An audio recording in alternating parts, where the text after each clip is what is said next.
Ya, Assalamualaikum warahmatullahi wabarakatuh.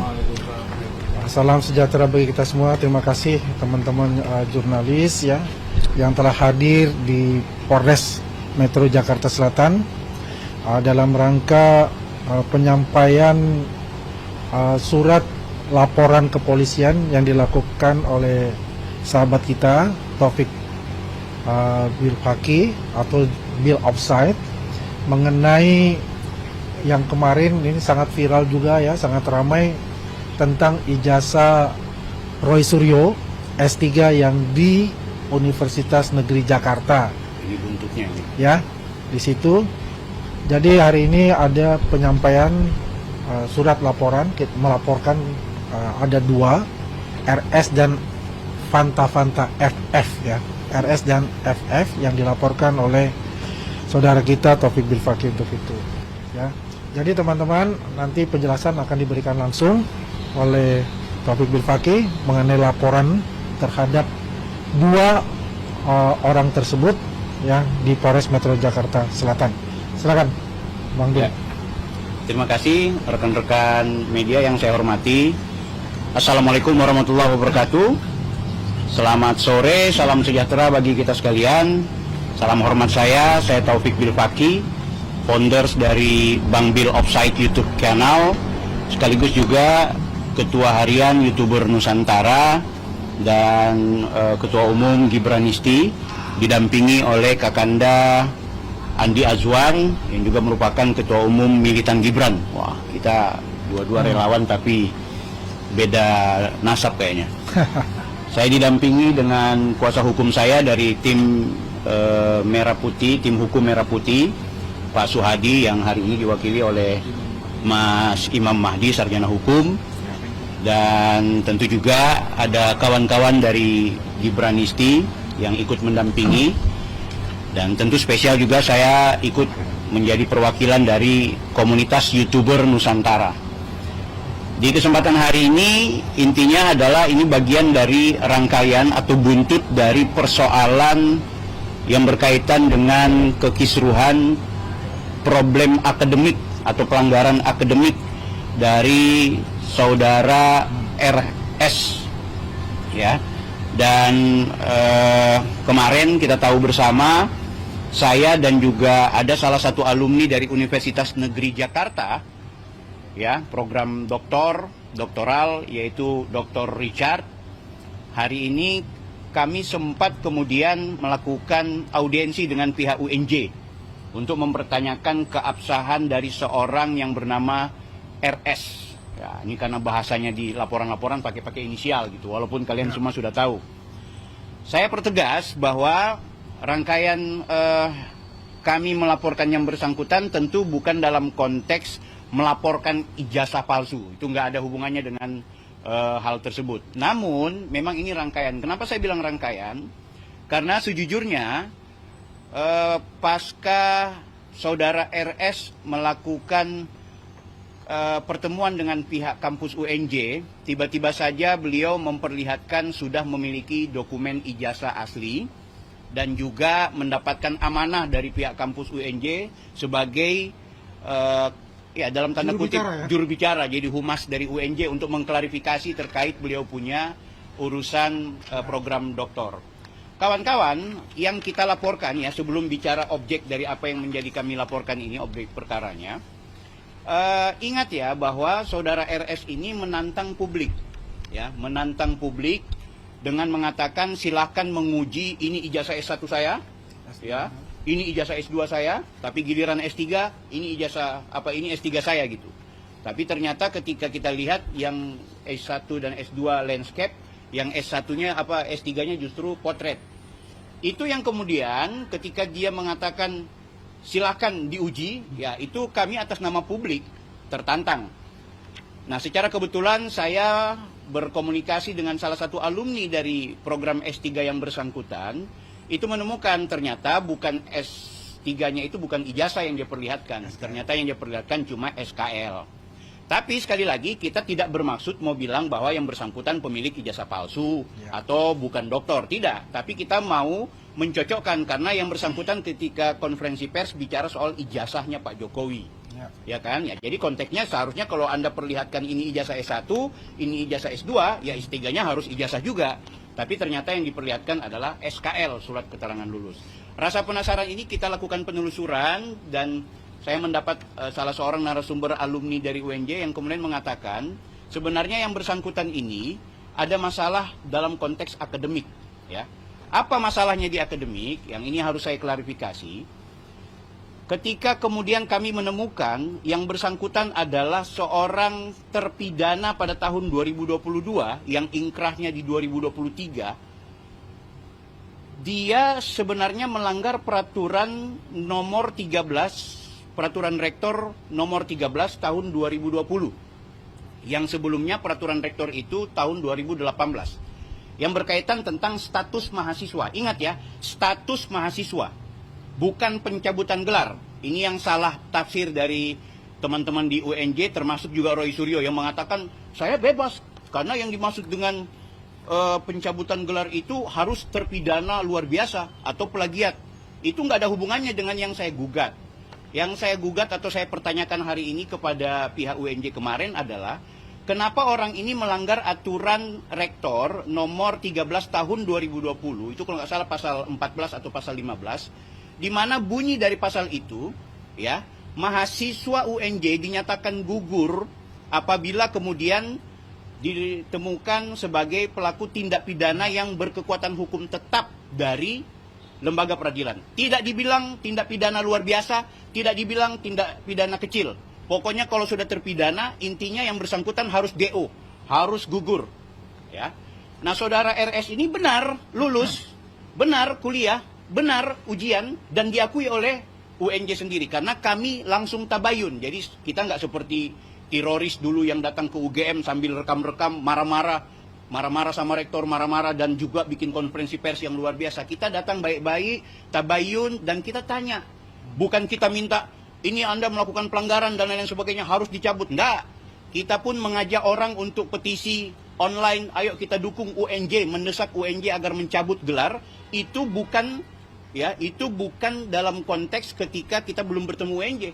Justru rekomendasi untuk kita cabut itu kita merekomendasikan kepada UNJ setelah kita pertemuan dengan pihak kampus, di mana ada pimpinan kampus yang mengatakan bahwa ini akan kita evaluasi bila mungkin, dan bukan bila mungkin, mereka juga memastikan iya benar ini jelas-jelas dia harusnya kena pelanggaran ini, kan gitu, ada rekamannya gitu kan. Nah, ini yang menurut kami menarik.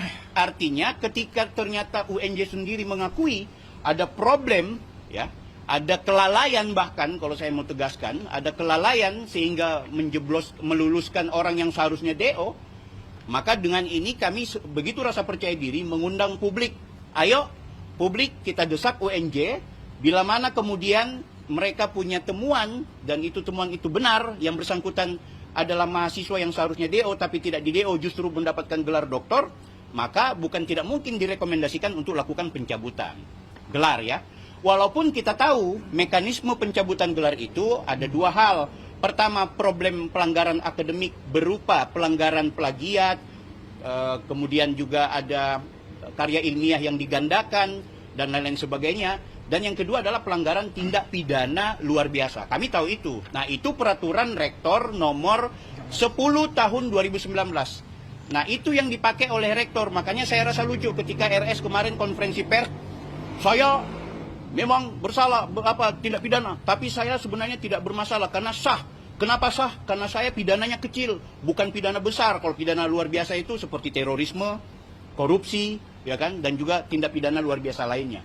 Saya tidak seperti itu, sehingga itu saya dibilang sama rektor profesor-profesor saya sah, kan gitu. Nah, ini menurut saya bahaya juga kalau dia mewakili UNJ mengatakan itu. Jadi saya sarankan profesor-profesor yang ada di UNJ hati-hati gitu, karena kelalaian ini sudah mencederai hukum yang kalian buat sendiri. Ada yang menarik, Bang, bahwa peraturan rektor itu berlaku surut. Saya angkatan 2016, sementara peraturan itu 2018 dan 2020, saya tidak masuk. Ini bukan pedoman akademik, ini bukan persoalan teknis, ini persoalan peraturan rektor yang berlaku kepada seluruh mahasiswa seluruh angkatan. Jadi hati-hati kalau kemudian itu berbunyi dari UNJ sendiri. Makanya saya juga alhamdulillah sebelum ke Polresta saya sudah bersurat kepada pada Dikti, Kementerian Dikti, dan sudah di follow up sejak kemarin surat saya, dan juga begitu dari alumni juga sudah melakukan penyuratan yang kita tembuskan kepada Setwapres, kita tembuskan juga kepada pihak Istana Presiden sebagai atensi bahwa ternyata perguruan tinggi kita ini ada yang bermasalah. Silakan RS bisa menggunakan gelar doktornya itu, silakan bisa menggunakan gelarnya yang kemudian memberikan pencerahan kepada publik bahwa saya adalah peneliti, saya bisa melihat ijazahnya Jokowi itu 99,9%. Padahal di saat yang bersamaan Anda itu punya masalah secara akademik. Kan gitu. Di saat yang bersamaan Anda punya problem secara akademik dan Anda tidak jujur. Seharusnya ketika Anda tahu Anda sudah divonis, Anda dipidana, Anda melapor. Kalaupun UNJ masih mau meneruskan, seharusnya UNJ bikin ya peraturan rektor baru kah? Khusus RS, nggak apa-apa dipidana, boleh lulus. Harus ada surat tertulis, jangan cuma sekedar bunyi-bunyi begitu, karena fakta-fakta itu akhirnya terbongkar ketika kami ke UNJ kemarin. Nah, atas dasar itu, ternyata Bung RS ini kemudian tiba-tiba datang ke kampus UNJ. Untuk mengambil ijazahnya. Jadi selama ini kalau kita bilang Roy Suryo, tahun itu tidak punya ijazah. Ya, jadi kalau saya bilang RS ini ternyata adalah gajah, nggak punya ijazah S3 itu, ya sama, ya kan? Wajar, karena memang sebelumnya dia tidak punya ijazah. Ingat ya, waktu kami ke UNJ, pihak UNJ itu bilang dia tidak kita berikan ijazah karena satu, dia punya masalah secara administrasi, dia tidak memberikan disertasi, ya, kemudian dia juga bahkan tidak diwisuda. Makanya saya rasa lucu ketika dia kemarin konferensi pers, dia bilang saya diwisuda. Kemudian saya punya foto-foto ya, semalam dia bikin video khusus, ini foto-foto saya wisuda. Makanya ini antara UNJ-nya salah ngomong, kalau saya salah dengar enggak, karena saya punya rekaman gitu. Tapi saya menghormati asas privasi orang gitu, jadi kita nggak mungkin publikasi. Tapi tiba masa, sekali lagi tiba masa akan saya perlihatkan semua.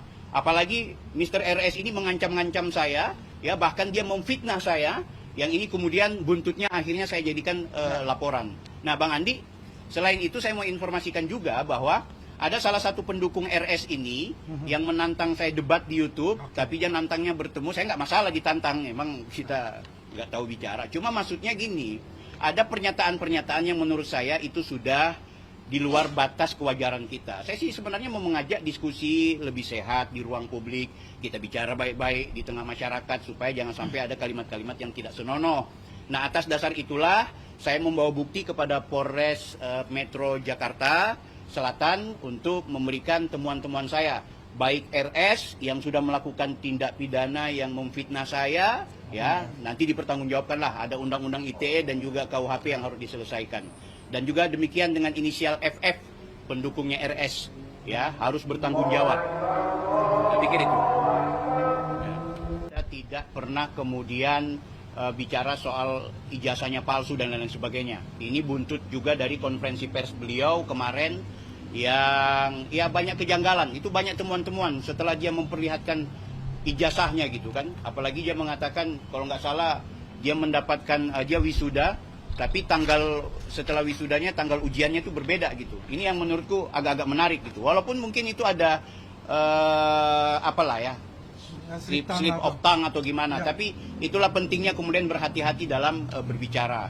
Tapi bagi saya, Bang Andi dan teman-teman sekalian, intinya kita akan tetap meminta pertanggungjawaban dari UNJ untuk membuat klarifikasi resmi. Tidak boleh lewat yang bersangkutan, ya, apalagi tidak mau tahu tentang masalah hukum. Kalau tidak, saya sekali lagi tegaskan bahwa ini tidak hanya berhenti dalam konteks penelusuran kita di kampus, tapi penelusuran kita bahkan sampai ke kementerian dan pihak-pihak berwenang selanjutnya. Jadi tunggu saja, bukan cuma ini, ada kejutan-kejutan yang pastinya Mr. RS akan mendapatkannya. Saya tunggu laporan beliau juga, saya tunggu tantangan-tantangan dari beliau yang mencoba untuk sedikit menyudutkan saya, apalagi memperagakan hal-hal yang menurut saya mencerminkan sebagai orang yang tidak tepat dalam berbicara di ruang publik. Saya pastikan kalau beliau siap, maka saya akan katakan saya jauh lebih siap. Kalau beliau mengatakan untuk A, saya akan ke B. Kalau beliau sampai ke Z, saya akan cari abjad yang nggak ada, yang akan saya ikuti terus. Saya pastikan demikian. Itu Bang Andi, informasi. Ya, terima kasih Bang Bill ya. Jadi penjelasan dari Bang Bill ya mengenai apa alasannya dan motivasinya untuk melaporkan hal ini adalah adanya suatu pembelajaran yang baik kepada masyarakat juga. Jadi tidak boleh semena-mena dalam hal ini, apalagi dikatakan ada institusi pendidikan yang mencetak para pemimpin-pemimpin masa depan ini dicederai oleh hal seperti yang dilakukan ini. Makanya kita juga apa yang dikatakan Mabel tadi menunggu jawaban resmi dari Universitas Negeri Jakarta mengenai carut marut kisru ini, mengenai status yang dikatakan S3-nya saudara RS itu. Kita perlu untuk ada suatu jawaban terbuka karena ini juga kita sudah memberikan suatu laporan dikatakan Bang Bill sampai ke Seknek ke presiden dan wakil presiden untuk itu. Jadi segeralah dari pihak Universitas Negeri Jakarta untuk memberikan jawaban resmi terhadap carut marut masalah S3 saudara RS tersebut. Kami tunggu segera dan masyarakat Indonesia juga melihat ini menunggu juga berita ini karena kaitannya ini sangat luar biasa terkait pula yang dikatakan gajah itu nggak ada ijazah yang selalu didengung-dengungkan dan selalu diglorifikasikan. Baik, saya rasa teman-teman kalau ada pertanyaan silakan dan nanti bisa dijawab. Terkait pelaporan ini, apakah lebih merujuk pada pencemaran nama baik dari Bang Bill sendiri atau keabsahan dari ijazahnya Mas Rosuryo atau melaporkan regulasi dari UNJ? Ya, ini saya bilang soal ijazah dan soal UNJ ini adalah buntut. Tapi bukan perkara itu yang kemudian kita laporkan ke pihak kepolisian. Yang kami laporkan ini adalah gara-gara dia mengklarifikasi soal UNJ-nya, semakin kita temukan banyak hal yang janggal, termasuk juga dari pernyataan-pernyataan beliau yang entah itu kepleset, dan aku juga melihat kadang-kadang bukan cuma kepleset, ini ada mens rea-nya gitu. Apalagi dia menuduh saya, dia memfitnah saya, memfitnah dia. Kan gitu, dia menuduh saya menuduh dia, ijazahnya palsu, paham nggak ini? Jadi itu salah satu, di antara lainnya juga ada kalimat-kalimat yang menurut saya itu delik untuk kemudian mencemarkan nama baik saya, kehormatan saya, itu sangat-sangat terlihat gitu. Jadi kaitannya soal pencemaran nama baik, penghinaan, kehormatan, harga diri saya yang kemudian ada glorifikasi dari yang bersangkutan sehingga membuat orang-orang itu menilai saya ini adalah pemfitnah, saya ini pembohong, penyebar hoaks. Nah ini saya nggak terima, kan gitu. Kalau orang nanya, ya lo juga kan mempersoalkan ijazahnya dia, apa hubungannya? Kawan-kawan, saya ini punya legal standing. Satu, legal standing ya dari dia sendiri ketika dia memperkenalkan, dia memperlihatkan, dan dia menantang publik. Ya sebagai publik, saya tertantang. Yang kedua, jangan lupa, dia ini menguras energi publik untuk mempercayai yang bersangkutan bahwa dia adalah seorang ahli, seorang doktor, yang seolah-olah bersih, tidak ada masalah akademik, yang kemudian menilai orang lain sebagai pemilik ijazah palsu, menguras kita jadi terpolarisasi. Anda konflik dengan saya karena Anda berbeda pilihan politik, tapi karena Anda menemukan yang bersangkutan sebagai pakar telematika sudah menemukan ijazah si Presiden ke-7 itu 99%, akhirnya Anda percaya hanya karena yang pertama Anda percaya gara-gara pikirannya, yang kedua gara-gara dia S3 juga, dan dia mengaku bahwa dia ada ijazah padahal tidak ada ijazah. Loh, Bill kemarin dia perlihatkan, ya baru kemarin gara-gara ada kisru. Jadi saya juga mau bilang ke yang bersangkutan, lo berterima kasih sama gue. Kalau kita nggak persoalkan ini, bisa saja lo nggak akan dapat ijazah terus-menerus gitu, karena ada masalah. Dan mungkin saja lembaga yang di sana nampaknya sedikit kewalahan, akhirnya mau nggak mau, ya sudahlah, ambil aja ijazahnya, nggak perlu yang hal-hal administrasi lainnya. Ya kita nggak tahu ya gitu, karena itu juga harus kita minta pernyataan secara jujur dari pihak lembaga. Jadi soal itu, Friend. Dari pihak lembaga kira-kira lebih spesifik ke bagian akademika atau ke rektorat atau ya lebih tentu kepada dari kita langsung ke rektor gitu kan, walaupun cikinya itu ke direktur pasca sarjana ya kan. Kemudian kita sudah menyurat meminta klarifikasi, bahkan kita melampirkan petisi masyarakat Indonesia yang mendukung bahkan mendesak kepada UNJ untuk cabut gelarnya. Soal dicabut atau tidak karena alasan hukum atau apa itu urusan berikut, tapi bagaimana dengan catatan sejarah? Jadi aku mau kasih tahu sama kawan-kawan ya, ini ada dua.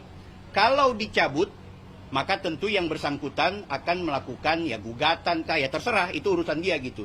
Tapi kalau tidak dicabut, ya bisa saja ada yang dicopot jabatannya karena dianggap kelalaian kah, dianggap tidak profesional kah, tidak mengelola kampus dengan baik kah, karena ketahuan juga ada masalahnya kah, atau jangan-jangan ada kong kali kong kah, karena ini mahasiswa favorit yang harus kemudian diloloskan. Apalagi yang bersangkutan mengatakan saya berterima kasih kepada seseorang yang bernamanya Ubed apa itu yang juga membantu. Ya, ini kan petinggi juga yang ada di UNJ. Wah, Ya, bahaya juga. salah satu dosen. Iya, gitu. Dosen. Ubaidillah. Ya, Badrun. Jadi, Ubaidillah Gitu. Badrun ya. Gitu Jadi kalau kita lihat sudah jelas, sudah clear ya. Ya. Ini ada mungkin ya, ini dugaan ada maladministrasi. Ya. Maladministrasi yang terjadi di UNJ sehingga proses ini didiamkan akhirnya cukup lama dan tidak menyangka bahwa ini ada suatu isu yang cukup santer juga kan, karena melibatkan seseorang yang luar biasa menguras energi masyarakat Indonesia dengan kasus ijazah asli Pak Jokowi yang dituduh palsu itu, yang merupakan seorang tersangka yang sebentar lagi kemungkinan akan menjadi terdakwa. Jadi untuk clear and clean ya kita meminta kepada Universitas Negeri Jakarta ya untuk memberikan keterangan resmi, Ya. keterangan resmi mengenai permasalahan atau carut marut atau maladministrasi yang masih dugaan saya ini untuk diklirkan kepada publik, kepada masyarakat Indonesia. Dan ini juga nantinya ada pembelajaran kepada seluruh institusi pendidikan baik negeri maupun swasta bahwa ini jangan ada lagi jurisprudensi ya seperti hal ini yang terjadi di kemudian hari. Itu aja dari kita. Bang, mungkin ada pertemuan nanti kan artinya dari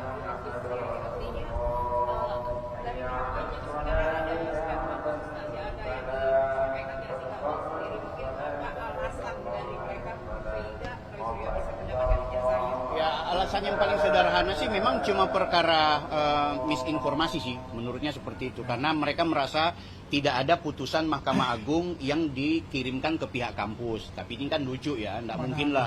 Mana ada KMA akan mengirim ke kampus-kampus.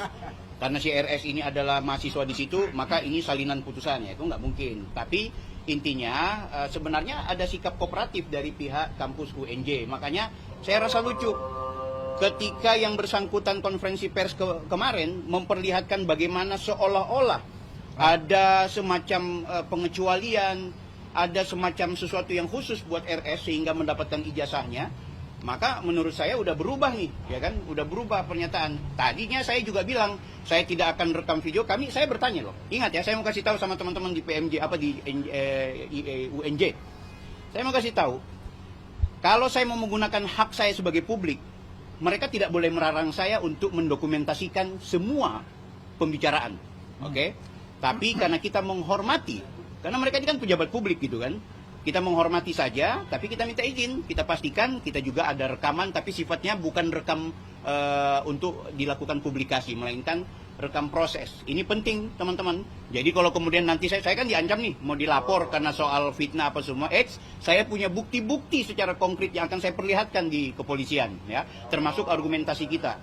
Jadi intinya itu pihak UNJ memastikan bahwa ini hanya soal karena kita juga ada tidak mengetahui seluruh, bahkan ada salah satu petinggi bilang gini, saya baru tahu kalau yang bersangkutan ini adalah alumni UNJ, kan gitu, berarti tidak terkenal amat gitu kan, cuma karena ribut-ributnya aja gitu. Jadi ya kalau saya mau bilang kecolongan juga ada gitu, cuma kan tidak mungkin tidak bertanggung jawab, harus bertanggung jawab secara kelembagaan. Makanya kami minta kalau misalnya karena beliau itu sudah semester akhir, sudah seminar, maka ada pengecualian, ini aturannya dan ini keputusan rektornya, sehingga itu beliau tidak kena pasal yang berkaitan dengan tindak pidana itu. Harus ada dong berita acara ke apa, nggak boleh cuma sekedar nggak apa-apalah karena ini pelanggaran terhadap lembaga pendidikan gitu. Nah teman-teman yang sekarang lagi kuliah di UNJ, alumni UNJ, bahkan mungkin sivitas akademika UNJ harus mengkritisi ini. Karena saya pun berhak mengkritisi karena saya membayar pajak, yang pajak saya itu juga ada pajak bangunan di pembangunan yang ada di UNJ, pajak bangunan. Kan gitu. Bang, Ya. laporan itu boleh dipertegas hanya kepada Roy Suryo saja kah atau ada pihak lain? Karena tadi Bang Ya, menyampaikan ada dua terlapor ya, dua terlapor. Boleh dibacakan pasal Ya, Bang? Ini ada nama atas nama saudara RS, ya, tindak pidana kejahatan informasi dan transaksi elektronik, Undang-Undang Nomor 1. Ini bukan pasal seludupan ya, ini memang saya datang melapor dan saya didampingi sama. Tapi soal itu nanti kuasa hukum saya yang akan bilang soal mekanisme tadi seperti apa. Tapi intinya ada dua nama. Yang satu adalah RS, yang satu FF. FF ini pendukung garis kerasnya RS, kan gitu. Jadi sama-sama suka minum es, kan gitu. Mungkin kalau soal itu. Kalau lihat video dia kemarin, saya juga lihat dia menuliskan ada watermark, ada foto dia dengan gelar dia. Kepercayaan abang ada nggak metode juga gitu? Apa? Tidak apa-apa, itu ijazah asli. UNJ menegaskan yang bersangkutan lulus secara akademik, ya, sah. Jadi sudah ikut ujian, benar, sudah ikut semua sama. Ijazahnya asli, cuma waktu itu dia tidak ada ijazah. Makanya kami pertanyakan, RS ini nggak punya ijazah. Nanti gara-gara kasus ini yang bersangkutan buru-buru datang ke kampus untuk mendapatkan ijazahnya. Kampus yang tadinya menahan karena ada masalah administrasi. Mungkin juga kampus sudah melihat bahwa situasi sudah seperti ini, udah kasih aja gitu. Yang kedua, disertasi. Disertasi yang bersangkutan tidak pernah ada di repository library online miliknya UNJ. Nggak pernah ada. Kami bahkan punya jejak digital melakukan penuturan. Nggak ada. Tanggal 13 tiba-tiba muncul setelah kita pulang dari setelah keributan-keributan inilah. Ini kan lucu gitu. Makanya udah ketahuan, bahkan PDF-nya baru dibuat dan lain-lain sebagainya. Entah ini kesalahan dari pihak kampus atau memang kesalahan dari yang bersangkutan. Kan gitu. Bang, terakhir Bang, konsekuensi hukumnya pasca dilakukan UNJ ini mengklarifikasi bahwa ternyata memang ada kelalaian seperti yang Anda sampaikan. Apa konsekuensi hukumnya? Mungkin juga tadi ada beberapa hal yang membuat Anda sakit hati karena sepak pasca misalkan UNJ menyatakan bahwa tidak sah ini. Iya, saya mendorong, saya mendesak bersama dengan teman-teman YouTuber Nusantara, teman-teman Gibranisti, dan bahkan ada elemen masyarakat yang juga ikut memberikan opininya lewat petisi. Petisi itu opini ya, itu hak demokrasi. Walaupun secara prosedur, secara aturan, pencabutan. Jadi kita mendesak agar dicabut gelarnya gitu. Walaupun pencabutan itu berdasarkan peraturan rektor tahun 2019 nomor 10 hanya bisa dilakukan kalau ada plagiat, ya, ada copy paste dari tesis lain atau disertasi lain, ada kemudian pelanggaran karya ilmiah lainnya, karya tulis lainnya.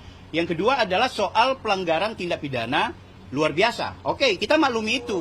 Tapi ingat, ketika, ini bahkan wakil rektor tuh bilang sama kami begini, ingat ya, ketika kami mau wisuda atau kami menyerahkan ijazah, ada aturan atau semacam berita acara yang dibacakan bahwa gelar atau pemberian gelar akademik ini sewaktu-waktu bisa kita cabut, sewaktu-waktu bisa kita tarik bila kemudian ada hal yang kemudian memungkinkan. Nah, bagi saya ini memungkinkan. Apalagi yang bersangkutan terlalu berlebihan. Kemarin waktu konferensi pers hampir nangis gara-gara merasa berjuang. Lo bayangkan Pak Jokowi lo hina-hina dengan bahasa-bahasa lo yang luar biasa. Tapi beliau tetap tabah. Yang sebentar lagi akan ikut persidangan yang sebenarnya nggak pantas. Tapi beliau tunjukkan sikap gitu. Jadi kita berharap konsekuensi hukum yang harus dia pertanggungjawabkan, ya pencabutan gelar. Nah, dalam konteks laporan saya ini adalah pertanggungjawaban. Kalau memang ini memenuhi unsur untuk pidana yang kemudian dilanjutkan sampai ke persidangan, ya lakukan itu. Itu tuntutan kita gitu. Kita berharap demikian gitu. Soal pasal-pasal dan lain-lain sebagainya saya serahkan ke kuasa hukum. Silakan, Bang Mahdi. Baik, terima kasih sebelumnya. Selamat sore rekan-rekan. Saya mewakili dari kuasa hukum Pak Sohadi. Saya sendiri selaku Imam Mahdi, mewakili dari tim hukum Merah Putih yang sebagaimana mendampingi Bang Billy selaku pelapor terhadap saudara RS dan FF ini, yang dimana telah kita duga telah melakukan sebuah perbuatan yang kurang mengenakan dicontoh pada masyarakat. Ya, harapannya ini bisa menjadi pembelajaran bagi seluruh masyarakat Indonesia bahwa berbijaklah dalam berdemokrasi, berbijaklah terhadap seseorang, hak seseorang, siapapun itu. Jadi kita pasrahkan semuanya kepada pihak penyidik, khususnya kepolisian Polres Jakarta Selatan. Mungkin itu, Bang Billy. Terima kasih sebelumnya. Cukup. Oke, cukup ya. Ya, terima kasih ya teman-teman, para jurnalis, ya, sahabat-sahabat semua yang telah hadir, yang meliput proses pelaporan dari Taufik Bilhaki, ya sahabat kita, ke Polres Metro Jakarta Selatan. Untuk perkembangan selanjutnya kita keep in touch ya, dan kita akan report, kita akan update ya, dan kita tetap melakukan hal ini untuk mencari kebenaran, ya bukan pembenaran, dan kita tunggu dari Universitas Negeri Jakarta tentang masalah ini dikelirkan secara resmi dari pihak UNJ. Terima kasih dari saya, dari teman-teman semua. Terima kasih. Assalamualaikum warahmatullahi wabarakatuh. Terima kasih kawan-kawan. Subscribe, share, like, and comment. Subscribe, share, like, and comment. Subscribe, share, like, and comment. Subscribe, share, like, and comment. Subscribe, share, like, and comment.